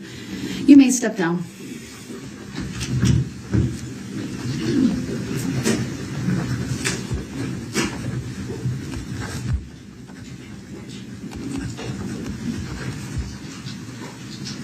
Is he mumbling under his breath again? Prosecution just kicked your butt again, Brooks. Okay, we'll pick back up right here in the next video. I thought this would be a great time to show you guys a few clips from the memorial ceremony at Grede Park. Over the years, there have been several gatherings to honor the victims of this tragedy, and we have been there along the way. I've marked each one to this video, so you can find them at the bottom of the description section. Just look for the thumbnails. We begin with breaking news in Waukesha. Multiple people are dead, more than 20 others hurt, including 12 kids, after an SUV plowed through the annual Christmas parade late this afternoon in Waukesha. Authorities updating the public on this mass casualty event. In fact, they're going to be holding a news conference any moment now inside the Waukesha Fire Station. Let's take a live look right now where it's been a lot of activity. It is a very fluid investigation, as they've been saying. We've been hearing from the police chief, Dan Thompson. Mayor Sean Riley updated us about an hour ago. And of course, they're collecting information as we speak, and they will be presenting us with the very latest coming up. And right now we do have an update for you. Waukesha School District says classes are canceled for tomorrow. All students in the district will have counselors available during the school day for anyone in need of support. No word just yet on when students or if students will go back on Tuesday. They are expected to decide that during the school day on Monday. Today's tragic incident occurred on November 21st, 2021 at 4:39 p.m. at Gasper Avenue and Main Street. The Waukesha Christmas Parade was taking place when a red SUV drove through the barricades westbound, heading down Main Street. Can you speak up, please? Yes, I can. The vehicle struck more than 20 individuals. Some of the individuals were children, and there were some fatalities as a result of this incident. We will not be releasing information on fatalities at this time while we are working on notifying the family members of the deceased. An officer did discharge his weapon at the suspect vehicle to try to stop the vehicle. No bystanders were injured as a result of the weapon discharge.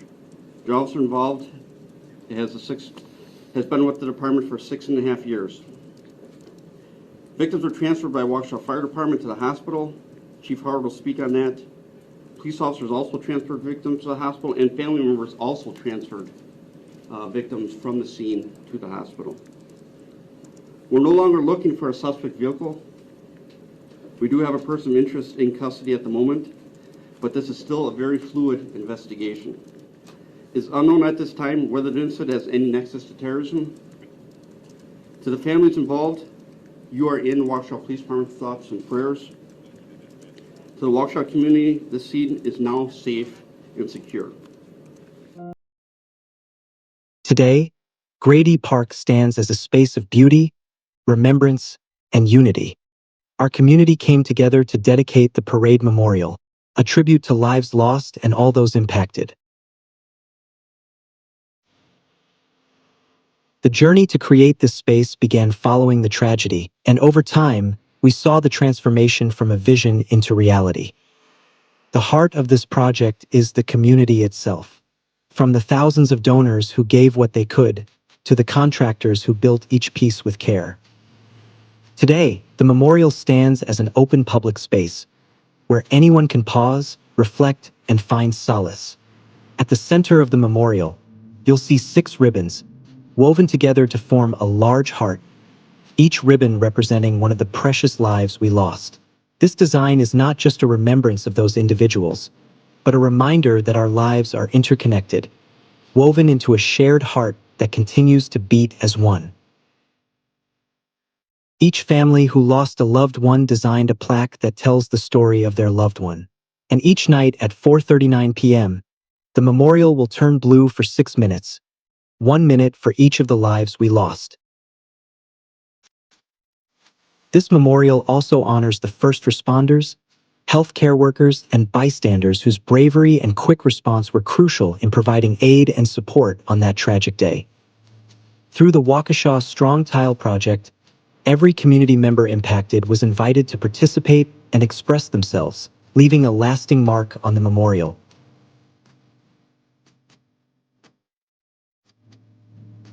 We invite everyone to visit the Grede Park Parade Memorial. It's more than a place. It's a symbol of our resilience and the love that binds us. May it inspire all who visit to remember, reflect, and keep our shared heart strong.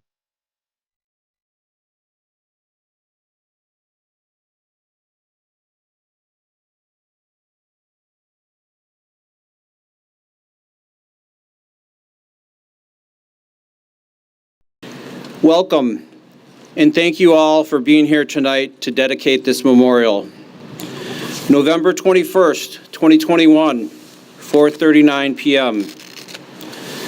What began as a joyful celebration turned in an instant to shock, horror, and trauma, leaving a deep mark on each of us. In the aftermath, our community responded with bravery, compassion, and unity. This ceremony generates many emotions. We feel loss, deep sadness, and grief.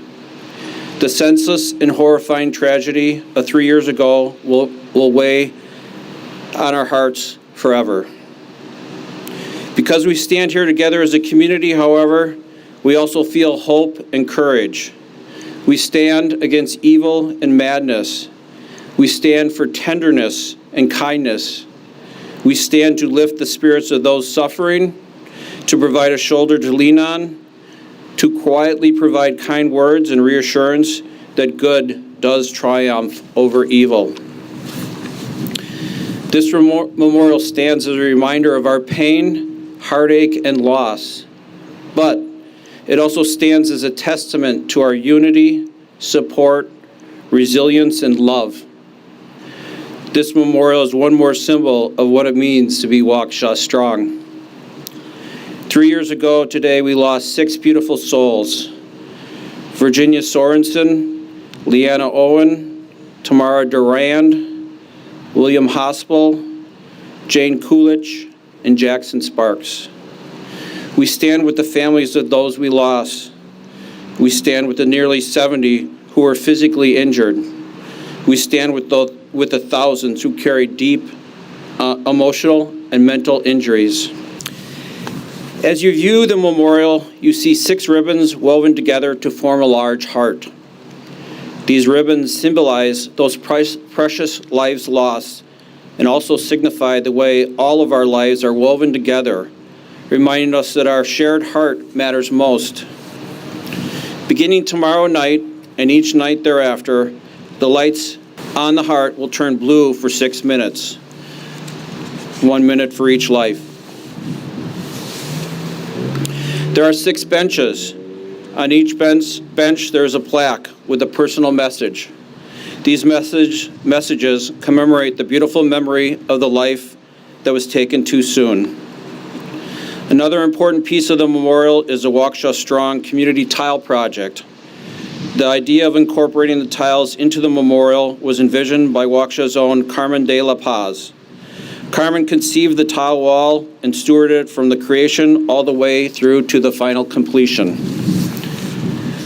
The tile project allowed many individuals to personally express their thoughts, wishes, love, and support for our community and for those impacted.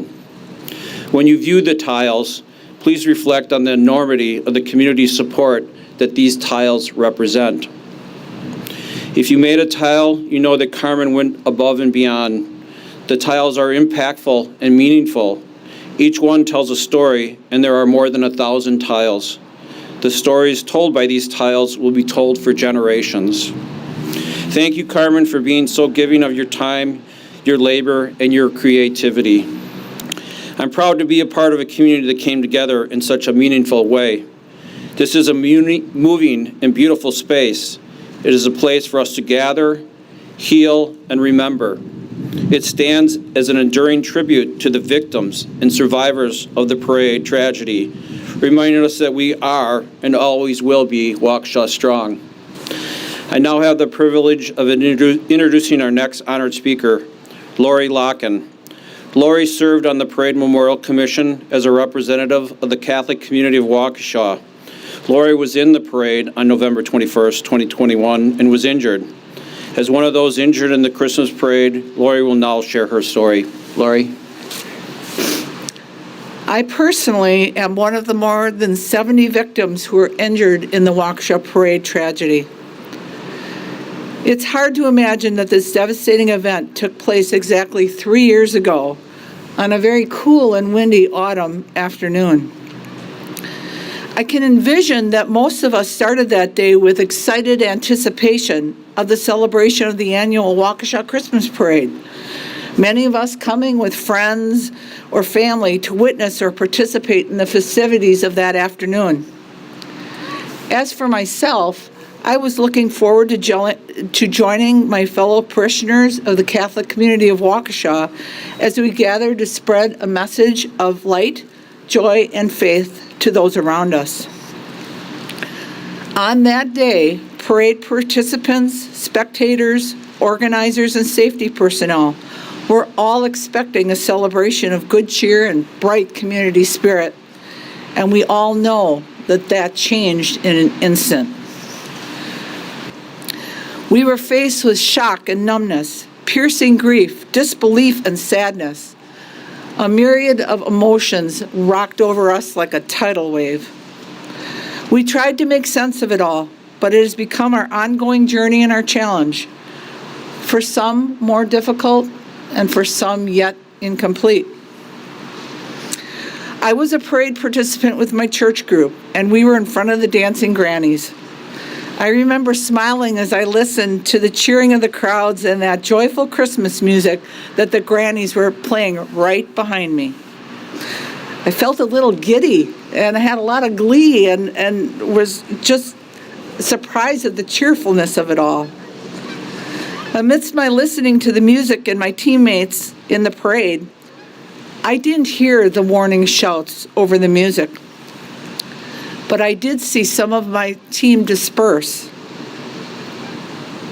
When I turned around to discover what was happening, the only thing I saw were the headlights of the SUV. I didn't even have time to think about what I was going to do. as the impact was immediate and searingly painful. All I remember is telling myself to get up and it would be okay. I'll never comprehend what went through my mind at that moment. I woke up on the cold street and it was eerily dark. So many faces were around me, so many hands covering me with blankets. Warm fingers caressed my forehead to calm me, but there were so many countless voices asking so many questions. Yet there was kindness that surrounded me, and I felt this deep sense of care. I stared at the shining streetlight above me as a beacon of hope and faith. I prayed and truly felt a presence of something greater than all that was happening around me. I am a survivor of the senseless violence that transpired at our Christmas parade. Our eternal gratitude goes out to those who responded in whatever way, shape, or form to help us. First responders, friends, families, and supporters from Waukesha and all over the world deserve thanks for their kindness, dedication, and fortitude. As this memorial is dedicated in memory of those lost, injured, or affected by the Waukesha Parade tragedy, we will continue to heal. We will not forget this day and what it commemorates, and we will not be defeated by senseless violence. We will not let hate win out over love. We will persevere and honor those souls that were lost and those who have suffered. We are stronger together. Thank you, and may God continue to bless us. Taylor Coolidge lost her mother, Jane Coolidge, who was walking in the parade with Citizens Bank. Taylor also served on the Parade Memorial Commission. Taylor Coolidge will now provide her remarks. Taylor? First off, thank you, Lori. That was absolutely beautiful. And before I get to my speech, I'd like to share with you guys how I met Lori. It's kind of interesting. We were at one of the very first trials. I was there by myself, and I was a complete hot mess, to be honest. Was crying. It was the worst day ever, all over again.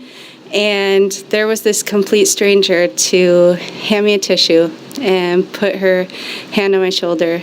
And somehow I just felt my mom had a hand in that as well. And again, thank you, Lori. We've become great friends ever since that moment. It was beautiful. Now, I may not have been at the parade that day, but a piece of my heart was. And she never came home to us that day. Her final moments spent right here in downtown Waukesha, laughing her butt off with people that loved her and sharing that contagious, cheerful energy and smile with everyone she came in contact with. Her name was Jane, but for me, she will always be Mom. She was beautiful in and out. She was such a sweetheart. Oftentimes caught in tears over some sad story in the news, she definitely never hesitated to drop whatever she was doing to go help someone that needed it. She prioritized her people. That woman showed up to everything she was invited to, and she always made the occasion more fun just with her presence and her smile. She was sassy and sweet. She was home. And that's how I want to remember her. That's my wish for my mom, for Jackson, for Ginny, for Lee, for Tamara, and Bill, that we remember them for how they lived. During the most horrific and painful experience of my life, I also witnessed and experienced the most selfless, kind, and wonderful, generous people. I've gotten to know and become great friends with quite a few of our brave survivors and our team of supporters. I know with so many of us impacted in so many different ways, this memorial hosts an array of different perspectives of what it stands for to each of us. So whatever that is for you, you're right. And I'm so grateful that we all have this space. We get to choose. We choose to take our power back. We choose to heal from the wounds that made us feel broken, and we choose to be there for each other because overall, people are good, life is beautiful, and we need each other, and we deserve to enjoy the things in life that make us smile. We are Waukesha Strong. I'd like to thank you all so much for being here. Looking out into this crowd is crazy because I didn't think I'd be able to look up from my phone, as it's a bit nerve-wracking speaking in front of so many. But I'm so grateful that you all could make it. Now, we've had a moment of silence, so before I leave the podium, I'll ask for one thing. Instead of a moment of silence, if you could look to the person next to you, whether that be to the left or your right, and simply give them a smile or some type of high five, a hug, something. If you don't know them, that might be weird, but go ahead. See, that's what I'm talking about. The smile and the laughter. That's what this is all about. Thank you all so much. Our next speaker is Sue Opper. Sue is the Waukesha County District Attorney. She was front and center to the response following the tragedy and worked closely with our law enforcement community as well as all the courthouse staff in the days, weeks, and months that followed. I invite Sue to provide her thoughts. Well, good evening, everyone. First of all, as Taylor said and as Lori said, thank you all so much for coming out here tonight and being with us to dedicate this very beautiful memorial. You know, it's really hard to follow an act like Lori and Taylor. What compelling, moving stories they shared with us of their personal experience, right? And I'm so glad to hear the joy in your voice and the healing that you've been able to achieve, both of you. It really does my heart good. And for so many of the families that I look out and recognize, to see you here and see you're still standing makes me feel so good. When Mayor Riley called me and asked me if I would speak at this event, of course, my first reaction was yes.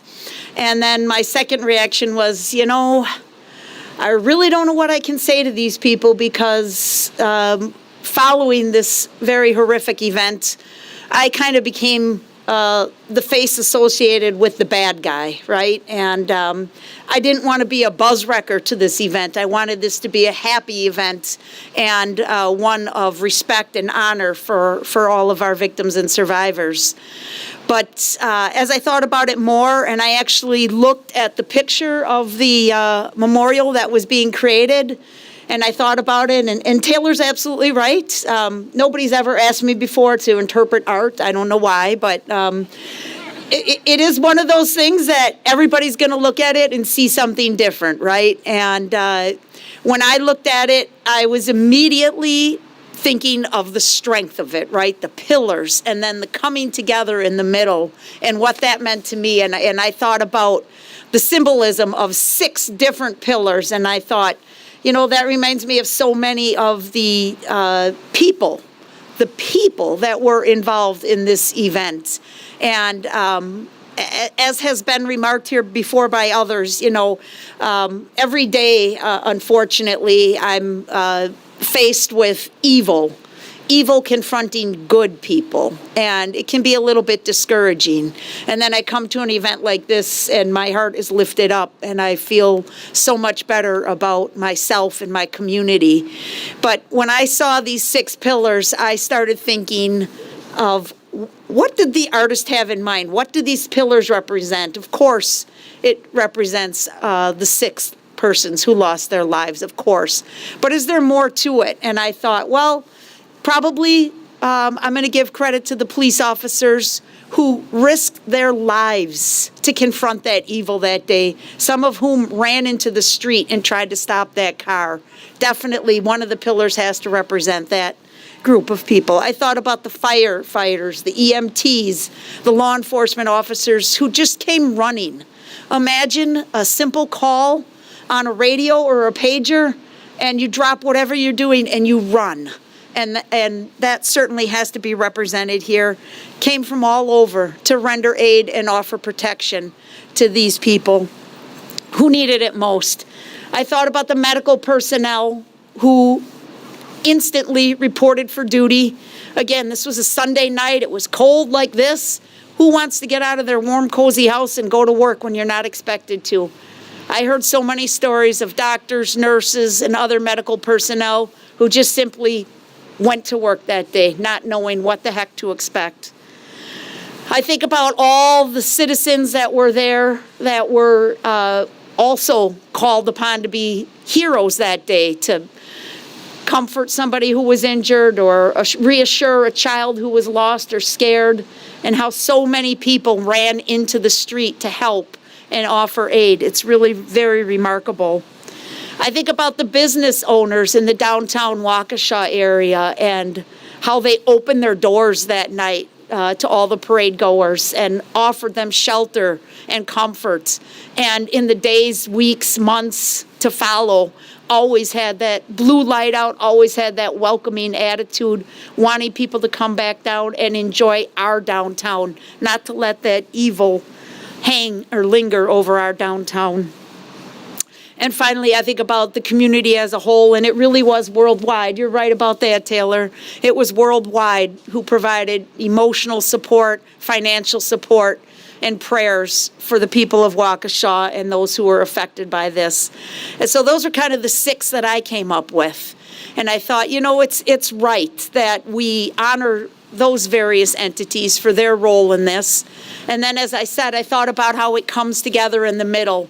And in my mind, it reflected on the survivors and the 6 victims who lost their lives 3 years ago today. And we can never, ever replace them, but we can certainly honor them and pay tribute to them. And I look at this park, and Taylor, sadly, I never got to meet your mom, but if she's like my mom was, she would love this place because she'd want to be right near the downtown with all the cars and the traffic and the hustle and the bustle. And then you turn around and you're surrounded by all this beauty, natural beauty, trees and the river. I mean, what a great spot. People on the commission really deserve a hand, if you ask me, for this location and this monument. It's really a tremendous tribute to everyone involved. So like I said, I have just been continuously awed by the strength and the courage of the people that were impacted by this event. And again, there's so many different ways that people were impacted, but it impacted everybody in some way. And I am so proud to say that Waukesha is strong and that we have overcome, we have shown that good will always conquer evil. And I really, to my families that I see out there, the survivors and the victims' families, God bless you all. I hope you're healing. I really do. I hope this brings a little bit, one step closer to some closure for you. And I hope that you are able to come here and receive some solace and know, please, that you are loved and appreciated and supported by your community. Thank you.